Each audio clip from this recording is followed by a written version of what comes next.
Tonight in CVM News, a senator warns against complacency amid crime drop.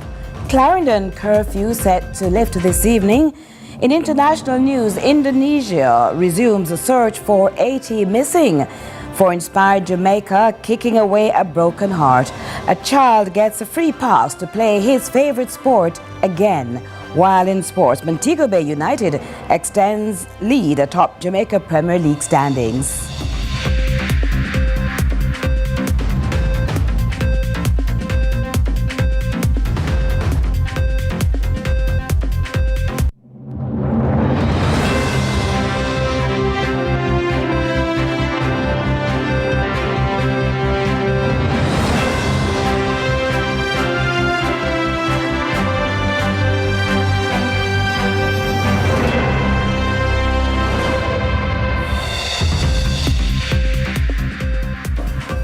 Hello from Kingston, Jamaica. This is CVM News at 7 for Sunday, January 25, 2026. Thanks so much for joining us. I'm Curlin Brown. Murders have fallen sharply in the opening weeks of the new year. Figures released by the Jamaica Constabulary Force showed 27 people were killed up to January 24 when compared to 59 in the same period last year, a decline of 54%. Responding to the statistics, State Minister in the Office of the Prime Minister, Senator Apka Fitzhenley, says there is no room for complacency. In a statement on Sunday, he described the strong start by law enforcement as a reason for optimism, while stressing the need to sustain progress in tackling violent crime. Well, naturally news that murders are down by 54% this year compared to what transpired in the first few weeks of 2025 is encouraging, but the disposition of the Prime Minister and the National Security Minister is that we are not satisfied. We appreciate that there is no space for complacency, and at all times we are seeking to assess and reassess existing laws with a view of providing better support to the security forces to achieve the overarching goal of protecting the Jamaican citizenry and ensuring that peace reigns across all sections of Jamaica, or as many sections of Jamaica as possible. Residents in sections of Yorktown, Clarendon were under a 48-hour curfew. Now, the curfew, which began at 6 on Friday, January 23, is expected to remain in force until 6 today. The police say the restrictions covered several communities stretching from the Content Solar Farm through Yorktown and Rhymesbury to the JPS power plant at Parnassus. During the curfew hours, persons within designated hours were required to remain inside their premises unless otherwise authorized by the officer in charge, as law enforcement continued operations in the area. Now, with the education sector moving back to full operation after the disruption caused by Hurricane Melissa, Education Minister Dr. Dana Morris-Dixon says all schools have now reopened. Speaking in the Senate on Friday, the minister also announced targeted assistance for early childhood institutions, many of which are still struggling to rebuild.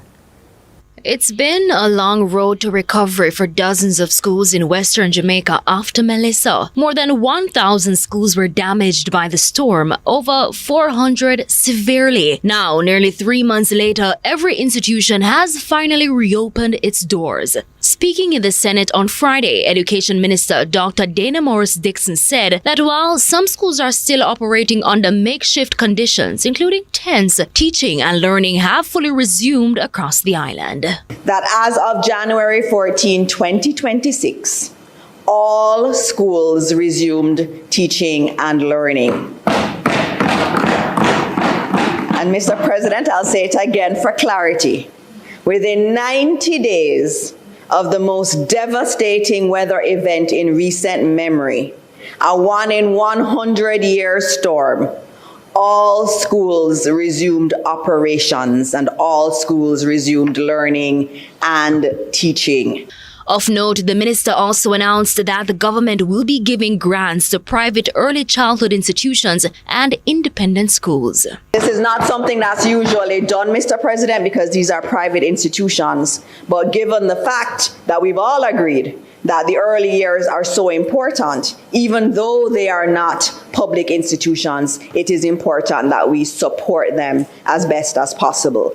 And so, Mr. President, cleanup grants will be provided to these institutions based on the severity of impact. And of course, we can work through with them if we may need to give more. We will be going from 80,000 to 120,000 per institution to help them with cleanup. And based on preliminary assessments, we are expected to disburse approximately 31 million in grants in the first tranche. And while physical recovery continues, Dr. Morris Dixon says psychosocial support remains a priority. In total, the total I have is 2,086 psychosocial sessions have been facilitated across the system.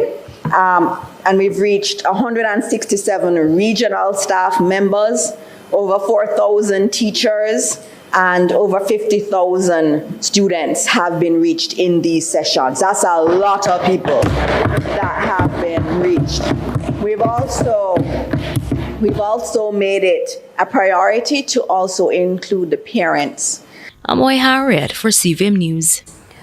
Now, amid an eruption of concerns over the findings of the latest Auditor General Performance Report on the University Hospital of the West Indies, the UHWI, a diaspora-based commentator is demanding greater accountability measures. He questions the need for the recently named review committee while challenging the Auditor General and other stakeholders to dig deeper. Here's more from Negril.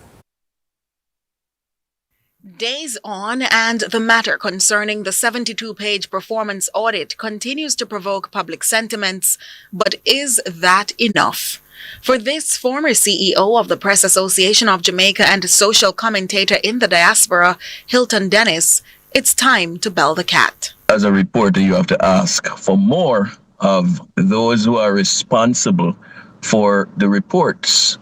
You know, like the Auditor General, you have to ask more of her than just presenting a report, because you would present a report with an expectation of some action being taken and some result from that action that is meaningful to the country, that is beneficial to the taxpayer, especially whose money it is, or who will have the burden of replacing that money that is missing or misappropriated or whatever, or cheated, or that the revenue is cheated by. Dennis cites a plethora of concerns, among them the stark resemblance of the latest performance audit on the hospital to another conducted back in 2007. Despite the gap between the two, he notes little to no follow-ups were mentioned and fears this could suggest in another several years this matter will persist. To me, this latest 72-page report is almost a carbon copy of a report that was done in 2007. And the other party, the opposition party, has coined a phrase, whataboutism. Whenever you go in there and you point to the parallels, they say whataboutism, right? But then nobody addresses what should be addressed. They only point finger. And you see, this one now has gone in a direction where it implicates not just the government or the party in power, but it also, there's a suggestion that it implicates persons or a person on the other side.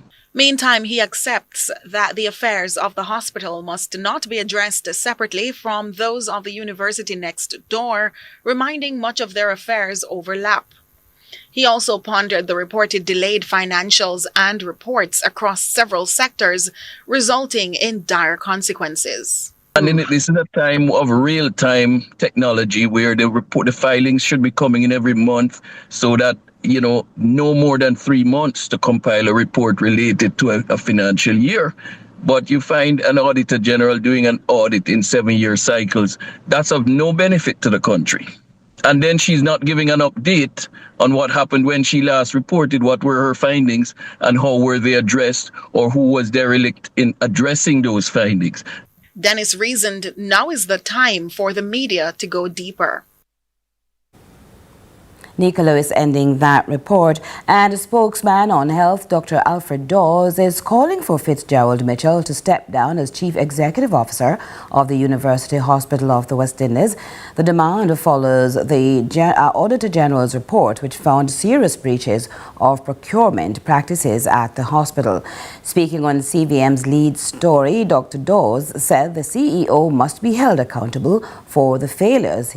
He added, while the hospital board has promised corrective measures, the public deserves to see immediate action. Chairman of the Negril Tourism Destination Council, Richard Wallace, says the resort town is in urgent need of major upgrades and sustained development, noting Negril is not being utilized to its full potential. Wallace argues it's a travesty that such a valuable tourism gem continues to fall short. More from Carla Ramdeen. Tourism stakeholders in Negril are urging members of parliament for Western Westmoreland and Western Hanover to work together to advance development in the resort town. Chairman of Tourism Destination Council is Richard Wallace.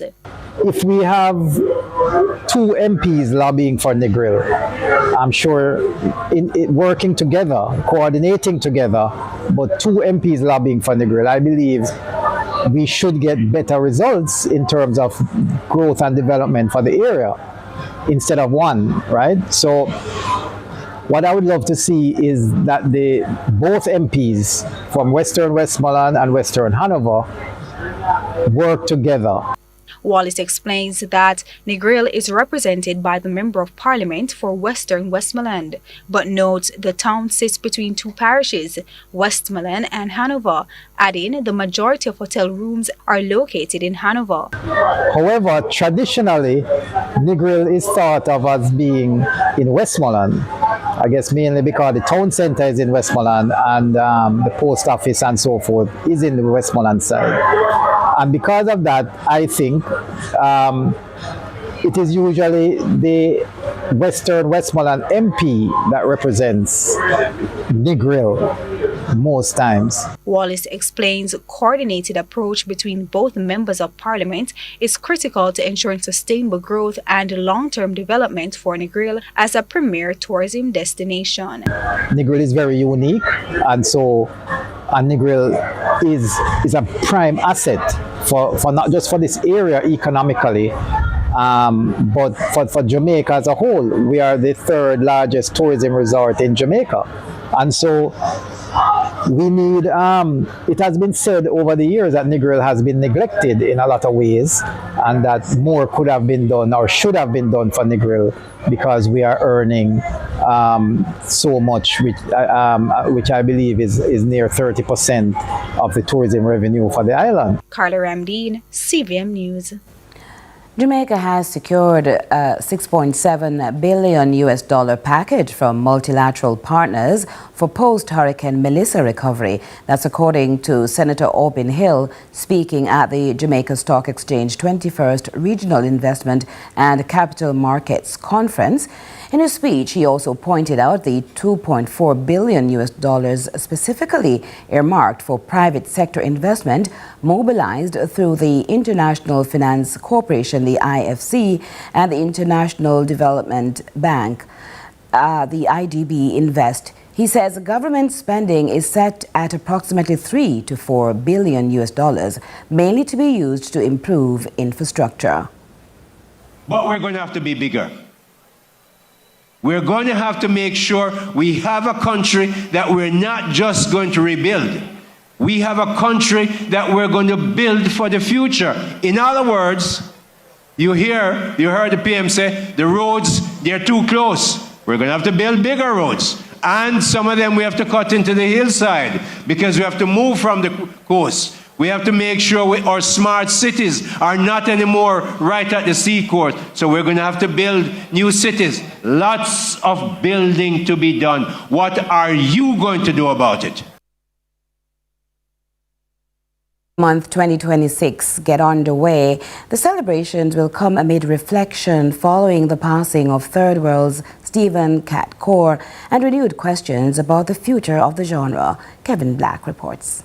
As Reggae Month 2026 gets underway, the celebrations come at a time of reflection, following the passing of Stephen Catcore of Third World, and amid questions about whether reggae is being sustained for future generations. Our news team spoke to some pedestrians on the current state of the music. Reggae music means resilience to me. It's the voice of a people who will never give up their culture, give up their voice, no matter what faces them. It doesn't matter the issue of fame or what people say. Jamaicans will be Jamaicans. We will do what we do the way we do it. That is what reggae is. I would say reggae is a lifestyle, the culture of Jamaica, you know? To me, reggae music means everything. Breakfast, lunch and dinner. Once you think of reggae music or once you think of Jamaica, you think vice versa. So you hear about reggae, you think about Jamaica. It's a vibe in itself. It represents us, the people of Jamaica, and not just Jamaica but worldwide. Like reggae is a thing that just showcases Jamaica. Oh, it is you I'm depending on, and that's so that first love that I've gave. Oh, yeah. Reflecting on the life and impact of Stephen Catcore, Professor Emerita Carolyn Cooper highlighted how his innovation helped expand the musical boundaries of reggae. I think that the most exciting thing for me about Catcore was his use of the cello in reggae. You know, we tend to think of reggae and classical music as completely different spheres, but Cat knew that the cello would have had a big impact in reggae, and he just brought it in. So for me, that is one of his visionary moves, recognizing the sophistication of reggae, that it could flex, it could adapt, it could accommodate all kinds of musical instruments. As Jamaica reflects on the loss of several reggae pioneers, Professor Cooper says questions about the survival of the genre are not new and may be displaced. Government support is not what is going to keep reggae alive. What is going to keep reggae alive is young artists who claim the genre as the medium through which they can express their consciousness of what is going on in the world, what is going on in Jamaica. We never needed government to create, because many times government institutions were hostile to the reggae artists. Kevin Black reporting for CVM News. And so the countdown to the start of Reggae Month, February 1, is on. Stay with us for lots more coming up right after this.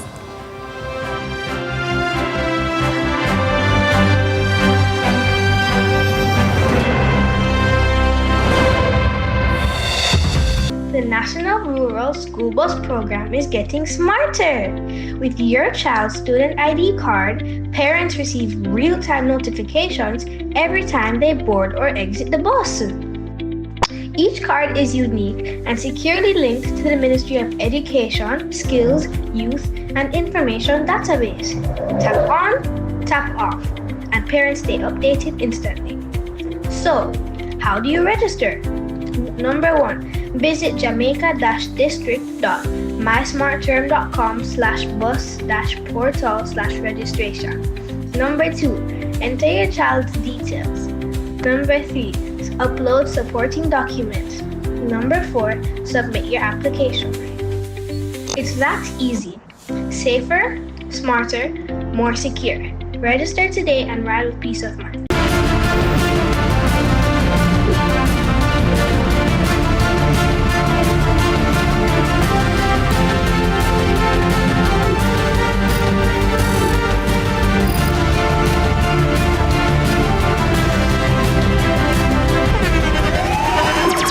The internationally acclaimed On Stage with Winfred Williams. At a new time, Saturdays at 8 p.m. on CVM TV. So much more than entertainment.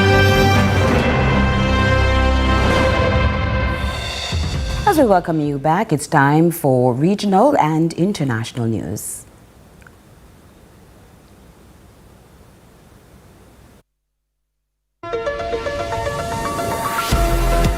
We begin with with news in the region. In Barbados, a call is being made for public service vehicle operators to practice safe and responsible driving on the nation's roads. The call follows the tragic death of a PSV worker who lost his life while traveling on Thursday. CBC Barbados has the details.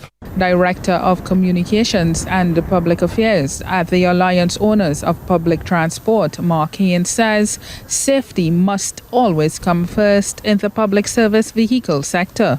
He says Thursday's incident is a clear reminder that PSV operators must operate within the law. Mr. Haynes adds it should serve as a wake-up call for others in the fraternity, warning that reckless behavior puts both operators and the traveling public at risk.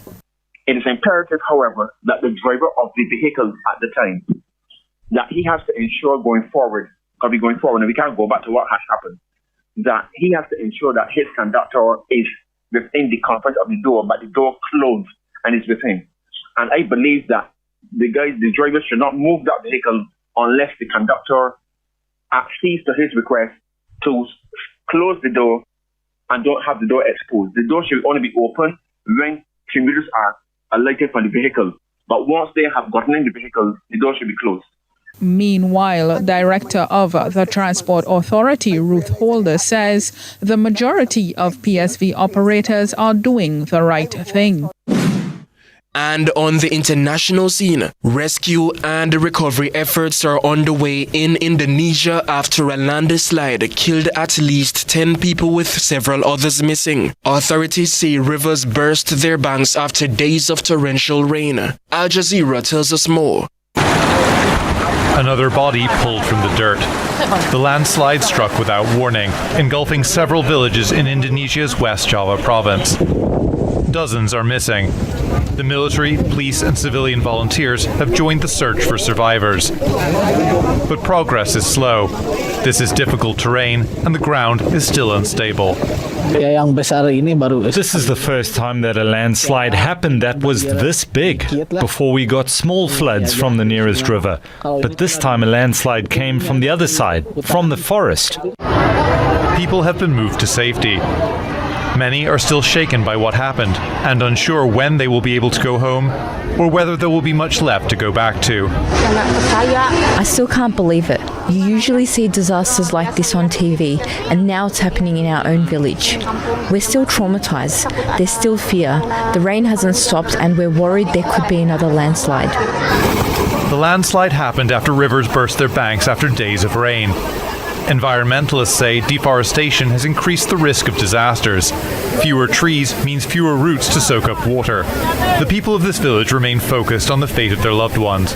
And despite the challenges, the search for survivors continues. That's it for regional and international news. I'm Kevin Black.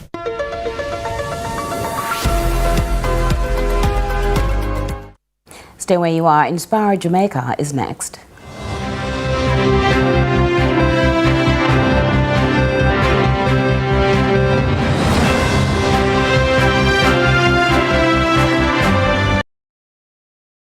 Let's delve deep into the issues.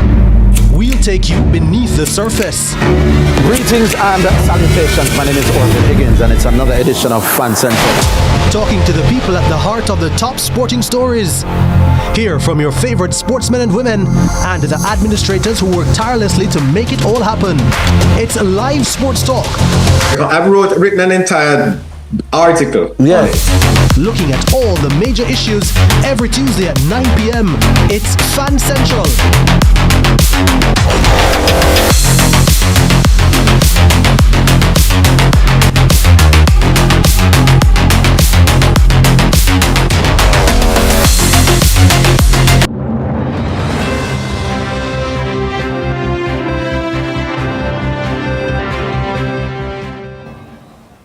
Thanks so much for staying with us.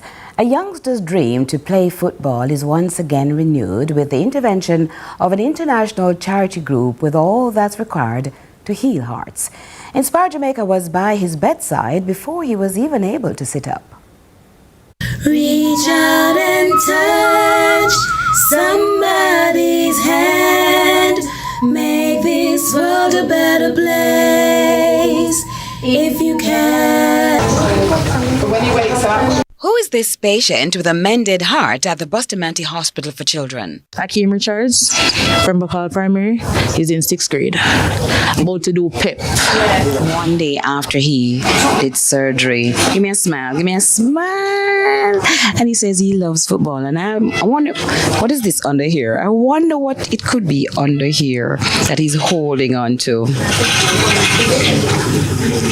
This man's serious about his football. Watch out, Pembroke Hall, he's coming at you. I'm Emily Gravel, member of the Jamaica Constabulary Force, Hakeem's mommy. Make me happy. Football makes you happy? Yeah. And I love the sport. Yeah. Mommy, your voice coming along. But there was a time when you got scared. Tell me about that day. What happened? Well, I thought I lost my son. Knowing that when he was born, there was a little issue. However, I thought it was at first they will assume that it was a hole in his heart. But when they did their checks and so forth, based on memory, I thought it was all solved and done with. Then playing football, chest problems, chest pains, he fainted. They took him here, said that there was a murmur. Based on echo and ECG, they sent us, CTH cardiac clinic, only to find out that Hakeem's aortic valve is narrow. And when I read up on it based on knowledge, you hear something to do with child who want to have better knowledge, so when I read up on it, I say, the body not get enough blood. And I've been waiting from last year, actually, on a date. And I felt some type of way knowing that Hakeem can't get to play his football, I have to stop him from playing football. And it was taking a toll on him, and he was like, Mommy, when me go can play about football, I'm on a big baller. His regular say, because last year May was supposed to go to Miami, Florida, with the Kingston United team. Based on what happened, you have to forfeit that. When I got the call in December that, hey, Hakeem made the list for January.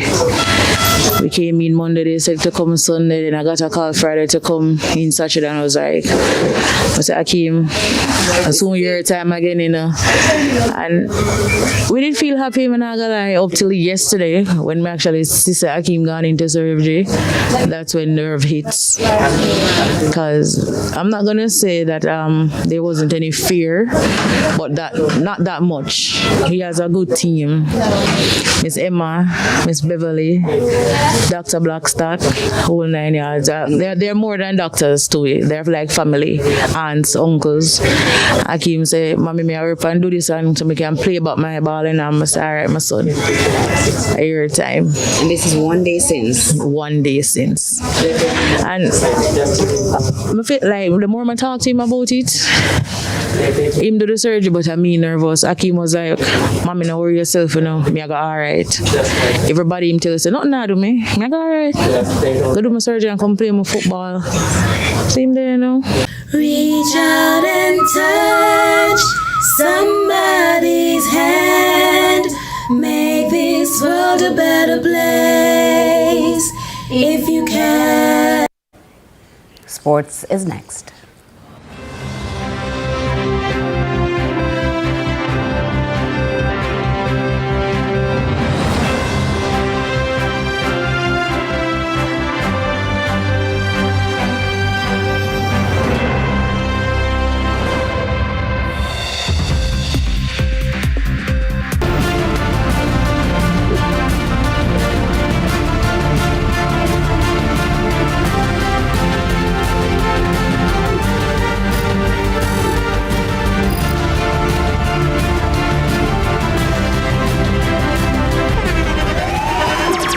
The internationally acclaimed On Stage with Winfred Williams. At